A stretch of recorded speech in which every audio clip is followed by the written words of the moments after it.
Hello and welcome to The Strangest Gig I've Ever Played. True tales from the studio and the stage. I'm your host, Chris J. Norwood.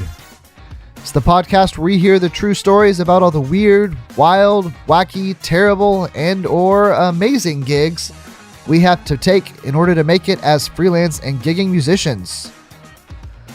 On the podcast with us today is one Salim Nourallah, legendary Dallas musician, singer-songwriter, and producer. He's got a lot of great stories, so let's get to it.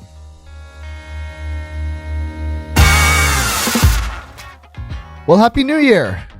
Hope you all had an enjoyable holiday season in the warm embrace of kith and kin.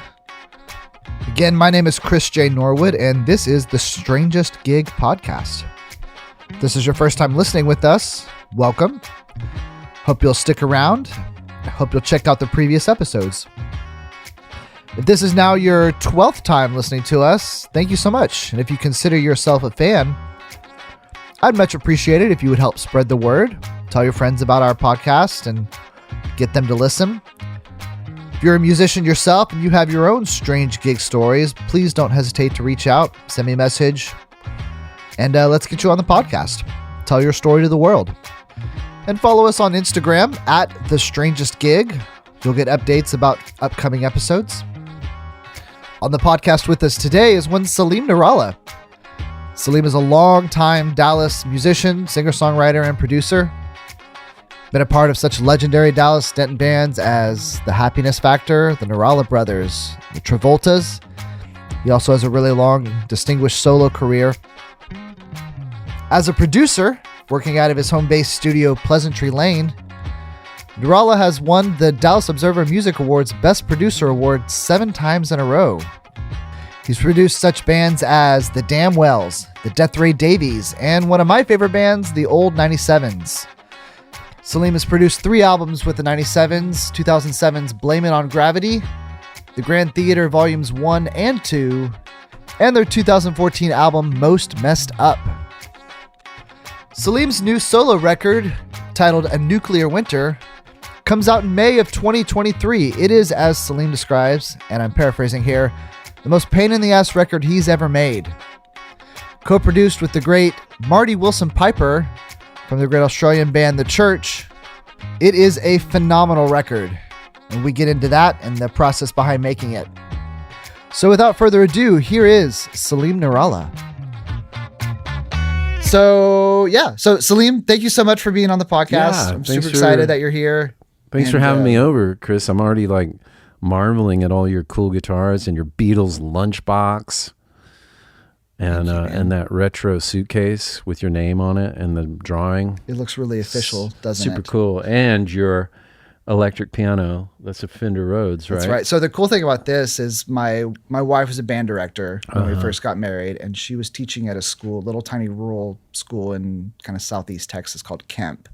Cool. And I went there one day and I was helping her kind of get ready for the school year, and I walked into the instrument room where they store all the instruments, and this was sitting on top of the instrument cubbies, just in the back somewhere. That's like a dream. That's exactly like a musician's dream. And I was asking the head band director, I was like, so what's the deal with this thing? And he was like, well, I mean, they bought it back in the 70s when they were trying to do a jazz band kind of thing, and it just sat up there for decades. Wow. And I was like, well, I'll tell you what, I'll record a couple concerts for y'all if we just make a trade. And he's like, yeah, sure. Unbelievable. Yeah, man, it's been great. Wow. And it's I've never had anything like that happen. Great in tune and plays really well, and comes with the sustain pedal, which you almost never see on these roads anymore. It's unbelievable. Well, cool. I was eyeing that as well as all the other stuff in here. Thank you, man. Yeah. So tell me about your current gig, what you're working on currently. I know you got a new album coming pretty soon. I do, but there's so many exciting things happening. That's great. Let's hear about all of them. Well, so I have a little record label called Happiness, a record label, and it's a great name for a record label. Well, thank you. And one of the things I'm most excited about is about a year ago, I discovered this band called Machine Translations. Uh-huh. I was buying a record by an Australian artist named Emma Rusek, By the way, for anybody listening, if you haven't heard Emma Russick, she's like Beatles good. It's Russack. And she's on an Australian label called Spunk. She live in Australia? She lives in Australia. Okay. She's on an Australian label called Spunk, which is kind of like the sub pop of Australia. Okay, cool. And I was buying her record, and I saw this other album cover.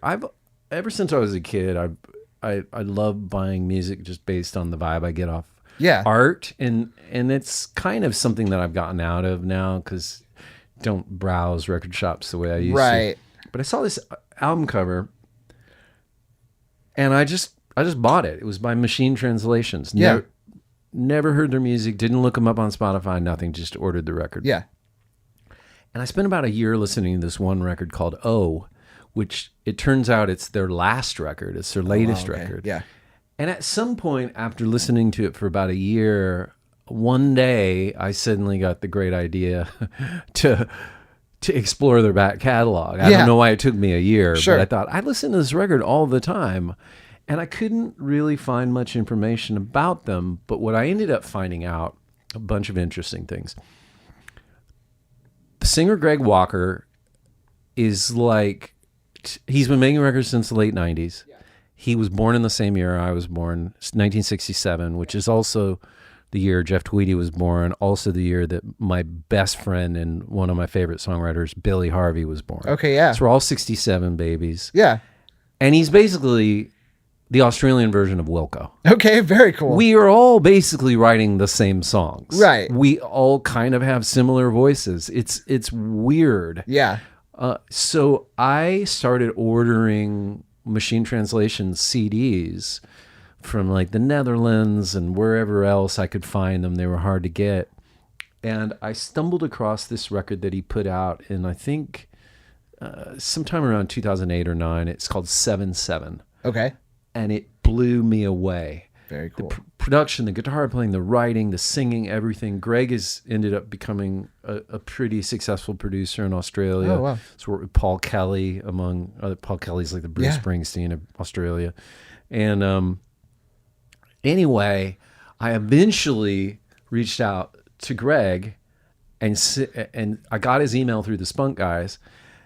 And now we're in the process of, for the first time ever on vinyl, releasing a double vinyl version of 7-7. First time ever. Oh, cool. With liner notes and That's bonus great. tracks. And are you going to do like a remix or? No, it's the release same mix. It's just he's found like 8 killer bonus tracks. Wow.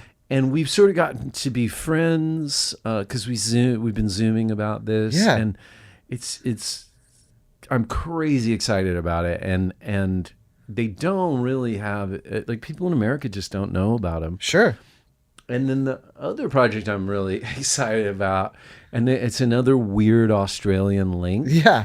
Is, do you know who Marty Willson-Piper is? So I mean, I've looked up when you sent me the one sheet, and I knew a little bit about him from the church and that sort of thing. But yeah. So he was in the church, yeah, which is an iconic Australian band. Yeah. I started listening to the church way back in the 80s because I was always really into what I call Sons of the Beatles bands. Yeah. Groups that were ultimately rooted in guitar playing and kind of a classicist approach. Right. And in the 80s, we know there were bands like that, but there was also so much other stuff happening with synthesizers and drum machines. But the church, and Marty in particular, when I first saw Marty play, he's like the Peter Buck of Australia because he plays a 12-string Rickenbacker, which is the brand the Beatles made famous. Yeah. Old AC-30 Vox amplifiers, just like the Beatles. Can't go wrong. And even though the church is definitely does not sound like the Beatles, like they're, again, a throwback to that. So fast forward to now, about 4 years ago, I got to host Marty playing a show at my recording studio, and that came through Bucks Burnett. Do you know Bucks Burnett? Yeah. So Bucks Burnett is sort of a Dallas legend now. He's had 14 records for many, many years. And I guess a lot of people don't know this, but Bucks was responsible for me becoming a professional musician. I didn't know that either. So the short of it is, and this has to do with Marty, is I went to school at UNT, and way back in like 1990-ish, I was in Bucks's 14 Records, and I walked up to the checkout with 2 records tucked under my arm. And I swear I'm not an Australian man. Like I listen to all kinds of music, but this is all Australian right now. Yeah. But it was the Go-Betweens, okay, which is another amazing Australian band, yeah. and the Church. And Bucks looks at me and goes, "Oh, I love those 2 bands. Are you in a band?" You just had that look. I was growing my hair out, and I guess I kind of did. And I went, "Oh, of course, yes, I'm in a band." So, well, you have a demo tape? I have a friend who has a record label. And I raced home, ran into our apartment, told my brother, "The guy at the record shop wants our demo tape." And that demo tape that we brought back to Bucks eventually led to us getting signed to Dragon Street Records. Yeah, that's incredible. Label that Tripping Daisy was on. Right. And the next, we didn't nearly have the success they had. But yeah. But so that was the big. It's kind of come full circle, because Bucks in 2018 said, "Hey, Marty Willson-Piper is looking for a show, and will you host at your recording studio?" Whoa, cool. So how did Bucks know Marty Willson-Piper? Bucks was part of the first wave of Church fans in Dallas that they saw him at a place called the Hot Club. Okay. Which was apparently it was before my time, because I was raised in El Paso, but apparently in the early 80s there was a place called the Hot Club, which is on Upper Greenville. Okay. And Bucks was there the first time the Church played. Wow. And they've been friends with Marty and Kilby, the singer, ever since. Yeah. So Bucks connected us. Marty played my studio. We hit it off right away. We're both born in May. He's May 7. I'm May 3rd. And he just loves music. Yeah. Eats, sleeps, dreams music. Kind of how I am. And we just hit it off. So, I'm May 21st, by the way. Oh, you are? Yeah. Well, there you go. Yeah. We're both wearing the Chuck Taylors. Exactly. And almost the same outfit. It's our uniform. It is. What ended up happening was we invited Marty back to Texas to do some touring, and also for him to co-produce a record of mine. Okay, yeah. And that record ended up being called A Nuclear Winter. Yeah. And it was supposed to come out in 2020. Yeah. We all know what happened Sure. in 2020. We won't speak of it, but I just thought I can't release this record until Marty can come back. Yeah. We can have some fun, we can play some shows. And so I've waited until now to finally release it, and he's back, and we're doing Texas dates in January. We're playing New Year's Eve in Dallas, and he's letting me produce and curate a Best of Marty Willson-Piper acoustic album. Oh, fun. Which I'm like over the moon about. Are you going to do that at your place? Or? Yeah, we've already started. Oh, you've already started? That's great. We've already started it, and Paul Averett is helping us a little bit with that, because Paul has known Marty a long time, longer than me, because Marty helped Bucks and Paul with the Valares record, because his childhood friend and producer Darren Mason helped with the Valares. So it's just all been gloriously fun. I'm so excited about. That's great. Just Marty finally being here with Olivia, playing shows finally again. This record that's been like an albatross. Yeah. It's just all of it is, I'm pretty much giddy. That's so great. So what was it like to co-produce with, somebody you've kind of listened to their music, looked up to for a long, long time? What was that like? It was really hard, because I had the voice of the 19-year-old me going, this isn't good enough yet. This isn't good enough. If Marty Willson-Piper is going to be on your record, it needs to be better. Yeah. And it just, at some point, thankfully, I got to a point where I was able to go, okay, this is good enough. Yeah. Did you mix also, or did Marty? It's a long story. This album is like the most convoluted because of the pandemic, because of other things that happened. But I was just talking earlier to my friend John Dufalo. I asked him, what's the biggest pain in the ass album you've ever done. And he was telling me his version, but this album, without a doubt, has been the toughest album. So what ended up happening eventually is we had like 3 or 4 different mixers try to mix songs, and I wasn't happy with the mix. I tried mixing it in my studio. I sent mixes to other mixers that I won't name. Sure. And then finally I consulted with my friend Billy Harvey, who lives in Nashville, and Billy has pretty much been my musical partner and collaborator. He's one of my best friends, and I just sent him the mixes that we'd done as like, hey, just give me some feedback. And his feedback was, they sound good, but it still kind of sounds like a demo. Yeah. You should have my friend Joe, whatever, who mixed the whatever famous band he quoted, mix it. Yeah. So I said, okay, let's have Joe. I forgot his last name.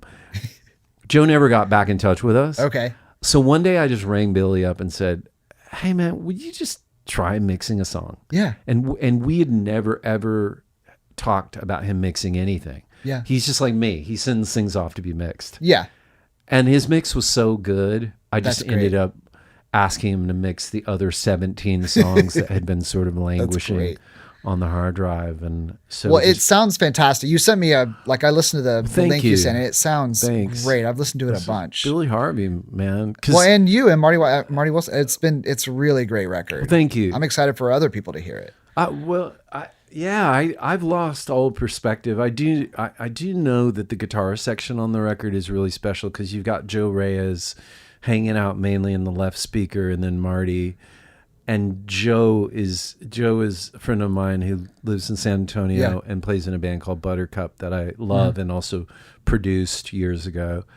But Joe and Marty as a electric guitar section is just sick. Yeah. So that's a pretty good duo. Yeah, it's a really good duo. So hopefully I didn't let them down with the songs. But that's another thing. I was really feeling a lot of pressure. Sure. That I've got this great band and it's got to be good enough. And who played drums? John Dufalo. Oh, that's okay. Yeah. But then Jason Garner also played drums on 2 songs. He played on a song called "The Sound of Suffering" and a song called "Invisible Man." He does this really frenetic Keith Moon type of drumming that I've met very few people in my life that can do it. So it's kind of what we did.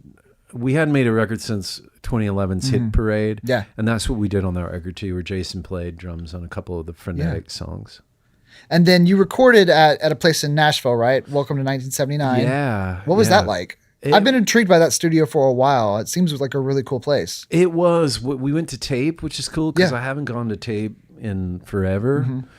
And it was super rapid fire because we only had, I think, like 5 full days, just with everybody's schedules. You know how it is. Like grown-up schedules and people with kids. And I was the worst offender of that. But we just set up. They have enough space where you can set up in different rooms with visual contact and track as a band. And so we did a lot of that. Yeah. We just quick, bashed it out, Nick Lowe style. Yeah. And it sounds great. Yeah. I love it. Yeah. And the studio is cool gear, cool vibe. Cool gear, great vibe. And it has a sound that I couldn't have gotten in my studio. Yeah. Like once I was back in Dallas and trying to add songs, which there is a couple songs on the record that were not tracked in Nashville. One of them is called "You Are Beautiful." I really realized that like the sound of Welcome to 1979, it's a thing. Oh, for sure, yeah. And I couldn't see that. match it. The drum sounds especially, I would bet. Yeah, they're kind of aggressive. Yeah. It was like I don't get aggressive drum sounds like that in my studio. Yeah. I just can't. That's cool. So that's very cool. So the album comes out when? It doesn't come out till May, but I'm also I've adapted this thing, a way of releasing records now. I'm sure you know of this guy, David Lowery. Yeah. And David Lowery was in a band called Kemper. It's Van or Van Beethoven? I think it's Van Beethoven. Kemper Van Beethoven. And David Lowery has been very outspoken about don't give your music away. Yeah. And I read something by him that kind of changed the whole way that I look at releasing music. And so what I'm doing is I did a Kickstarter, which was incredible, and pre-sold the record and a bunch of other stuff. But then I'll move over to Bandcamp, which I'm going to do next. It'll be available strictly on Bandcamp for all the people who missed Kickstarter. Yeah. And I'll sell it at the upcoming tour dates. And then once I've exhausted all of that, in May, it will come out for free to all the streaming services. Okay. So that's kind of what David Lowery has been preaching, and that's what I've been doing. You've done that with other records? This is the first one that I'm really... Yeah. Because the last couple of years have been weird, because I had a box set called The World's Weakest Man that only came... I kind of did it, but I didn't do the Kickstarter. I did it where it came out on Bandcamp only, and it's still only on Bandcamp. Yeah. So it's kind of different, but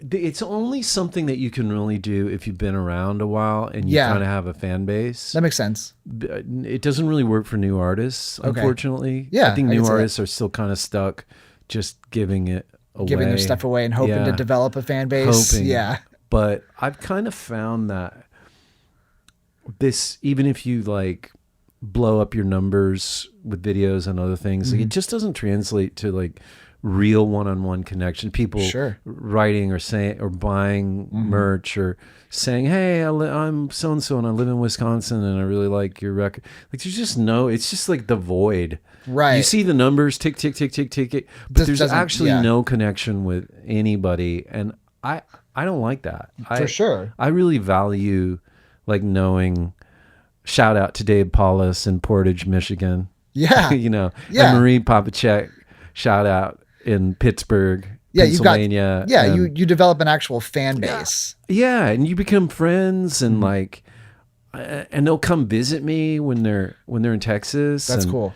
That's what I love. I don't care about like 43,000 people. Yeah, a million or Spotify 43 hits. million people that whatever. I don't know, and whatever.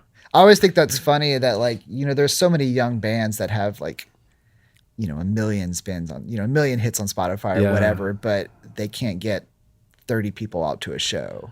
You know what I mean? There's just, it just seems to be the way of a lot of, it's totally and that's not, weird. and I don't mean to, blanket statement, every young band or put a black cloud over Spotify in general, but I've seen I'm that going to back happen. you up on this. Okay. I have a little listening room called Galactic Headquarters, which is next door to my studio. Yeah. It only fits about 30, 35 people. And I'm not going to name names, but I had a couple songwriters play there. And one of these guys has a song on Spotify, 43 million streams. Wow. 430,000 monthly listeners. Yeah. And 3 people came and saw it. Wow. Okay. Yeah. So there you go. There were more than 3 people there. There was like another 10 of my friends. Sure. But there were 3 for this person. So that just kind of proves backs the point. up your point. That's great. So I want to ask you now, you've produced a couple of my absolute favorite bands, the old 97s and then also the Damwells. Ah, cool. And then, so what was it like working with the old 97s? Well, I love the old 97s. They're all friends of mine. I knew Murray the least when we first started recording, when we did Blame It on Gravity, but I got to know him and he's such a sweetheart. And I'd actually known Ken the longest because when my brother and I moved up here from El Paso many, many years ago, Ken was our drummer at the time. His name was Richard Holden. And is still. He's still alive. And Ken was like, lived in this. It wasn't a frat house because it was more like the John Belushi, the Animal House. Okay, yeah. They kind of had that going on. Yeah. And Ken was just the dude that was always passed out on the couch. Yeah. Wasn't in the old 97s. Wasn't, Yeah. And So that's what I knew him before Old 97s, and then I met Rhett and Murray later because Rich worked on a sprout farm. Okay. And he used to deliver pot. He would go down to Dallas and run to Whole Foods and drop off the sprouts, and then he would go see some of his clients. And I used to be so bored that sometimes I would just ride on the routes with Rich. And one day we came down, and never forget, we came down to the Whole Foods that used to be on Lower Greenville, that now is like the Tragic Sam's. Yeah. And then we ended up over at this house, and when we went in the living room, there was this long-haired dude with round glasses playing like a sitar, and it was Murray Hammond. Yeah. And then Rhett had really long hair, and and they were so nice. That's great. And that was the first time I met him, but I didn't really get to be friends with Rhett until like many years later, probably 10 years later. I only knew him as an acquaintance, but he was always nice. Yeah. And when I got the call from him just out of the blue, if I would come out to LA and play bass, his album The Instigator had just come out on Elektra with John Bryan producing, is one of my favorites, and he wanted to know if I'd be in his band. That's great. So that was really the beginning. That was like, I think that was like 03. It was like 03. Yeah. So were you known to him as a bass player? Why did he call you specifically to play bass? This comes from Ken. So Ken is actually, have you read the Malcolm Gladwell book about, I'm going blank, but it's The Outliers? It's not that one. It's is it called The Tipping Point or no? I'm familiar with it. I haven't read it. Anyway, there's a book where he talks about connectors, and I realized all of these friends in my life that I'd never classified as a connector. Yeah. And Kim Bethea is for sure like one of the top one.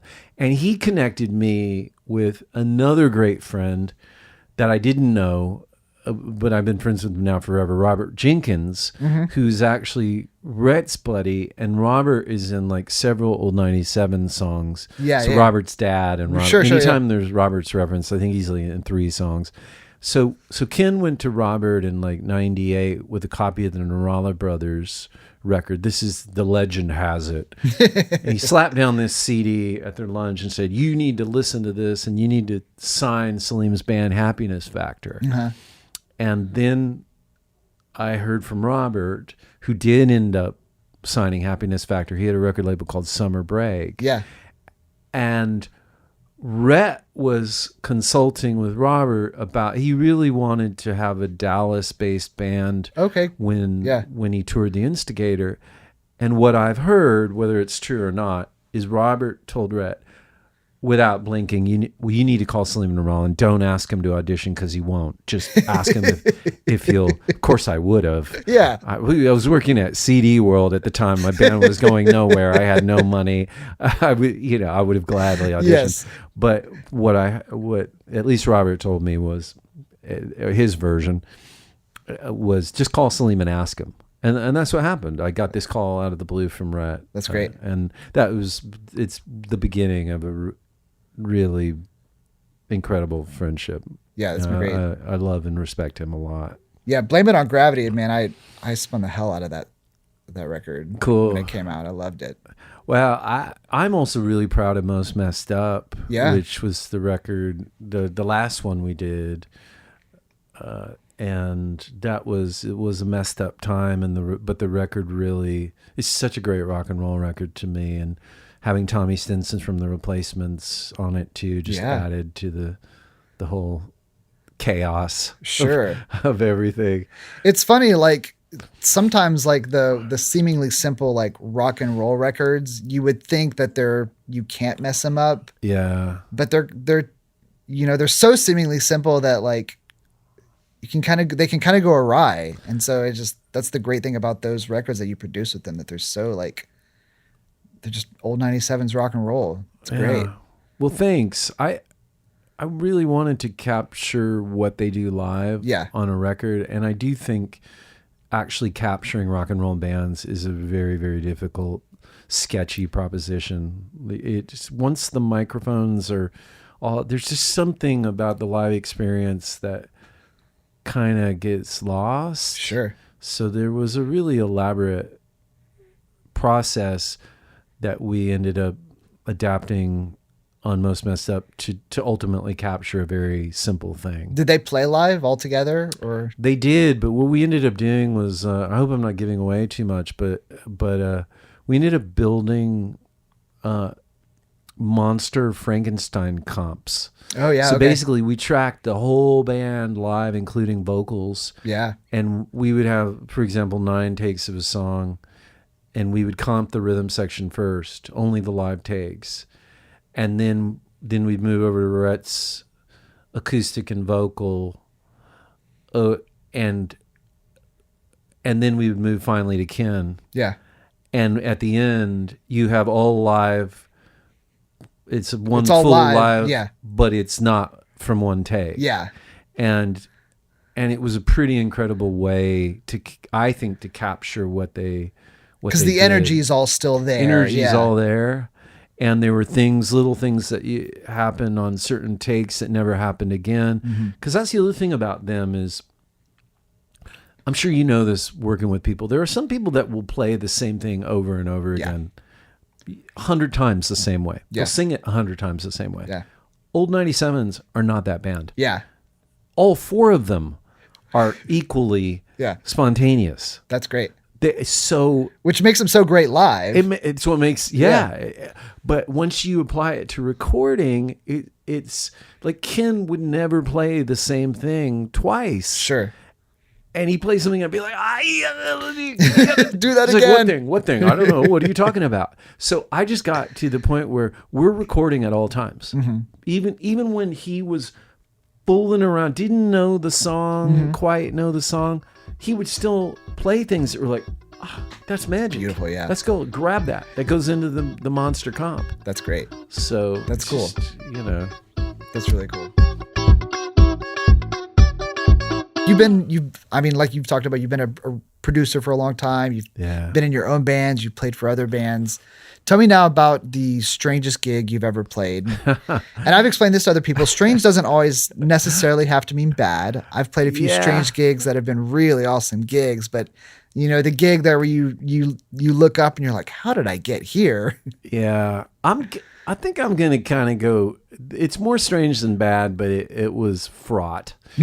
It was, what year was this? Sometime around maybe 2009. Because I remember my son Gavin was with Joe Reyes and I, and we had a gig way up in Frisco at like where the FC soccer team plays. Right. And the money was good, and we were supposed to play like in between. I don't even know how it was, but basically it was such a strange and messed up gig. They set us up in this outdoor pavilion where people were buying snacks and stuff, but we were facing right into the sun. Oh no. And it was something like June or July in Texas. So sun just right in your face. Yeah. And they were supposed to turn off the public address system while we were playing. Not that anybody cared, because we're playing acoustic duo originals. Yeah. Like in a soccer stadium. Was it during a game? It was during a game. Okay.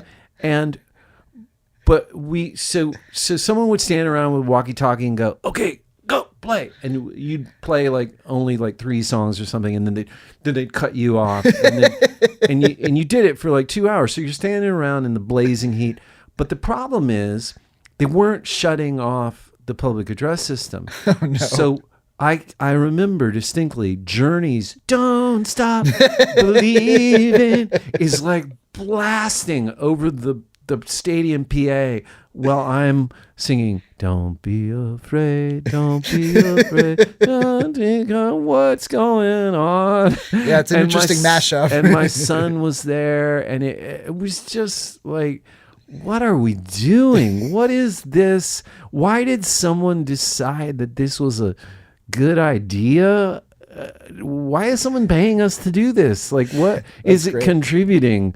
It's always great when you show up to these gigs and you're like, did they really want musicians? Like, they must have not thought it through, because they clearly didn't want anybody. And they just couldn't get the PA they couldn't shut off the public address system. It happened over and over and over, and it kept being Journey. Yeah. Which also sent me reeling back to my childhood days in El Paso and classic rock. And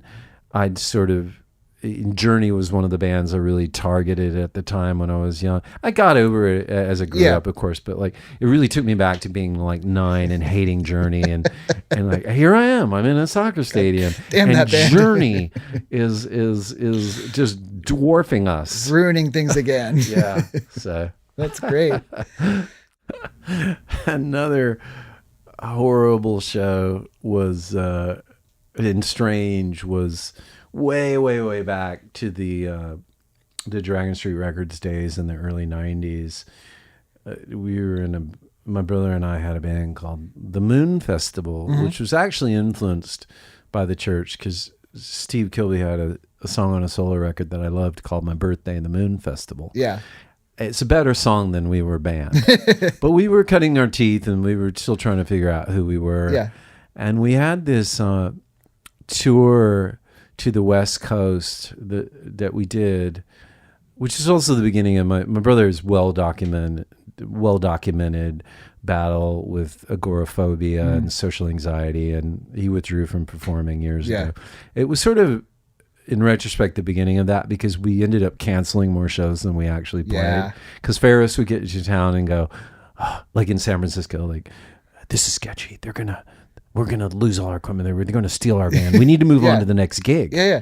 And then thered be an insurrection. We'd move on to the next gig. Yeah. So I didn't realize it at the time, but looking back. Sure.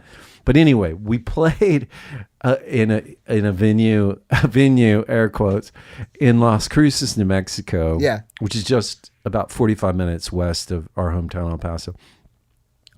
And my brother had this 60s Vox amplifier that he had paid a lot of money for and really hard to fix. And we were set up in front of a fireplace. Okay. And that looked kind of like you were just in someone's living room. Yeah. I think maybe there were 3 people there, 3 of my brother's high school friends. Yeah. No one there. It wasn't even a venue. There was no stage. And we were a band that was sort of like, at the time, trying to be like the Mission UK or something. Like we had a fog machine and long hair. Yeah. It was all about like not being real. It was all about the fantasy. Sure. And so here we are, just like in some 15 by 15 room with a fireplace. And my brother's Vox blows up. Oh no. So, like fire. It exploded. Yeah, that's great. and then we had the whole rest of the tour ahead of us to go to California, and then it became this whole thing where him and the guitar player Tommy, he now has a great guitar shop, by the way, Tone Shop Guitars in Addison. Yeah. Tommy Reimers was in the Moon Festival. Okay, wow. A lot of people don't know that. And Tommy and him, they had this whole debacle on the tour of trying to get Ferris's amp fixed, and I think eventually he just sold it, and ditched it, and got another amp. But this show in Cruces was just awful. Still That's remember great. it. Oh, I love it. Yeah.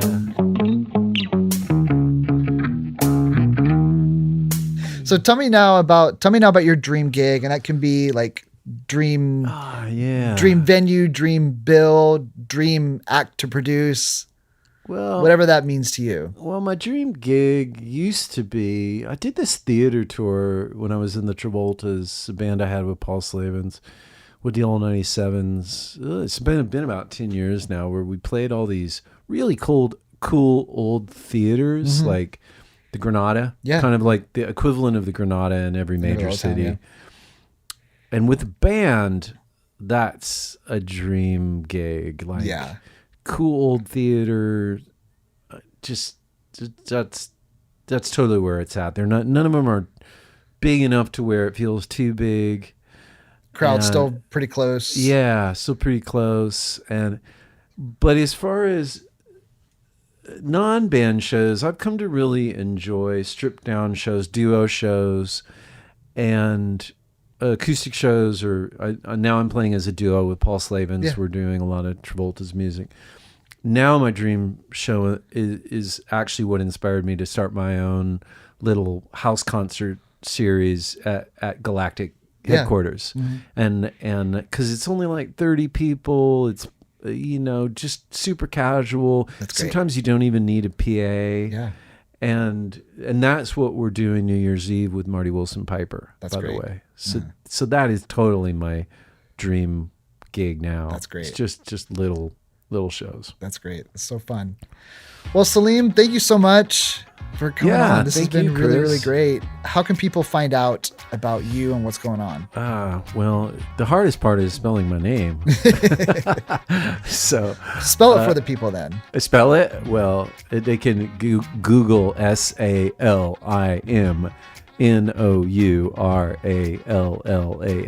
Perfect. Which I have to say, Arabic name, Salim is, Nourallah. Nour is the light of God. Yeah. And Salim is the truth. There you go. So just think about the truthful light of God and look up the Arabic words or whatever. Perfect. That's great. SalimNourallah.com. Yeah. Great. That's great, man. Thank you so much for being on. This has been so great getting to chat with you. Thanks a ton, man. All right, there he goes, the great Salim Nourallah. Many thanks to Salim for stopping by. Y'all, please be sure to check out what he's got going on, SalimNourallah.com. Be on the lookout for his album, A Nuclear Winter, which I promise you is incredible, and you're going to want to hear it. It comes out in May. As always, please support your artist, buy their merch, go to their shows. It's the best way you can tell them you love them. You've been listening to the Strangest Gig podcast, and I'm your host, Chris J. Norwood. I want to thank you for tuning in. Hope you'll follow us on Instagram at The Strangest Gig. There you will be able to find out when the newest episodes drop. And hope you'll also, again, tell your friends, spread the word. I'd much appreciate it. So until the next time, if you find yourself at a gig trying to compete with Journey over the loudspeaker system, hope you'll remember, hey, a gig's a gig, right?